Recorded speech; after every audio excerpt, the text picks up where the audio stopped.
In today's daily challenge, we have to accept a string S containing only alphabets as the input. Then the program must print all the vowels in the string in the order of their occurrence, interlaced with all the consonants in the reverse order of their occurrence as the output. So let us understand the question with the sample input 2. So here the input string is heaven and our expected output is ENAVEH. Let us see how the string is formed. So here the vowels present in the input string heaven are E, A and E. So which is mentioned here, and remaining all the characters are consonants HVN. As per the question, it is given that vowels must be printed in the order of their occurrence, and then the vowel must be interlaced with the consonant in the reverse order. So the first vowel is E. So E is printed, and then the consonant in the reverse order that to be interlaced is N. So N is the last consonant. So now N is printed. Now we have to print the next vowel. So here A is the next vowel, so A is printed, and the consonants must be interlaced in reverse order. So N is already printed, now V must be printed. And again the next vowel is E, and the last consonant is now H. So ENAVEH. We shall also check with the expected output. So ENAVEH. This is how this particular string is formed. Let us see the sample input 3 AEIOU, and the output is also AEIOU. Here we can see that all the characters present in the string are vowels and there are no consonants left. So first A will be printed, and then since there are no consonants, the next vowel would be printed. Similarly, for all the cases, same process would take place, which would result in the same string as the output. And now the first sample input skill rack, our expected output is this particular string. So let us see how this is obtained. The vowels in the string skill rack are I and A, and the consonants are all the remaining characters.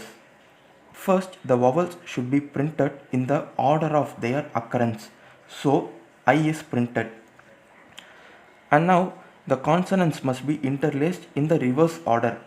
So the last consonant is K. So K is printed. Now the second vowel is A. A is printed. We need to interlace it with the consonant in the reverse order. K is already used. Now the last is C. So C is printed.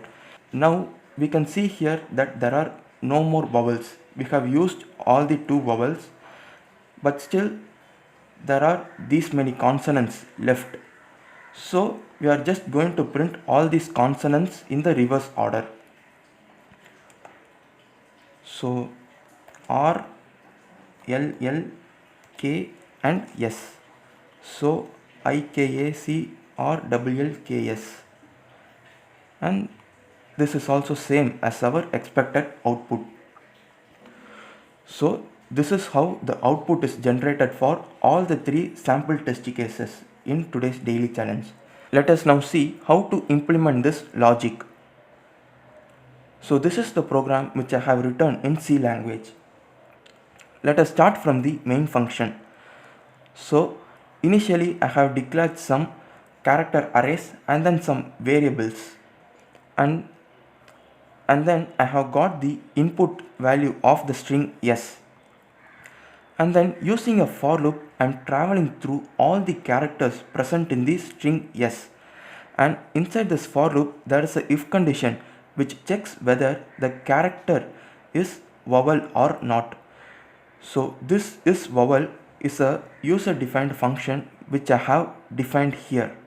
So this function accepts a character in its arguments and returns 1 whenever the character is a vowel, and whenever the character is not a vowel, this function would return 0.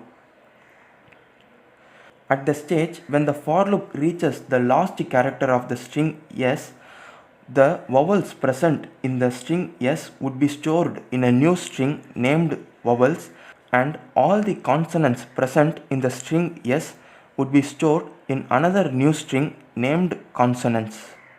And now, using a for loop, we are going to print all the characters present in the string vowel character by character. And whenever we are going to print a vowel, we are also going to check whether is it possible to interlace a consonant.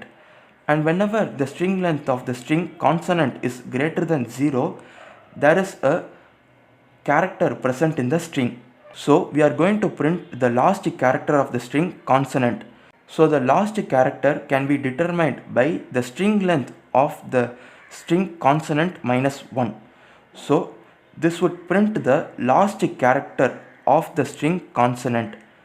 And after printing the last character, we are going to delete it.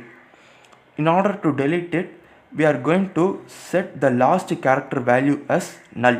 When this for loop finishes its execution, all the vowels and consonants would have been printed by interlacing. But in some cases, like the sample input 1, even after interlacing the vowels and consonants, there were still some consonants which were left out. So in order to print those remaining characters, again we are checking whether the string length of the consonants is equal to 0 or not. And whenever the string length is not equal to 0, there are still some consonants left in the string. So to print those characters, we are using a for loop that iterates from the last character value till the 0th index of the string consonant and prints all the remaining characters present in the string named consonants. So let us see whether this program works or not. So I am going to give the sample input 1, and here we can see that this is our expected output, and let us see what we are getting. So we are getting the same output as our expected output. So now let us give the input heaven,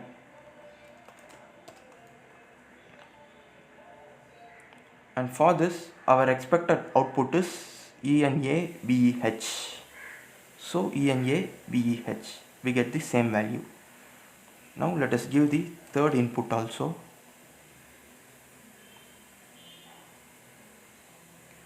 and here the expected output is same as the input, and we also get the same. So that's it. This is the logic behind today's daily challenge. Thank you for watching.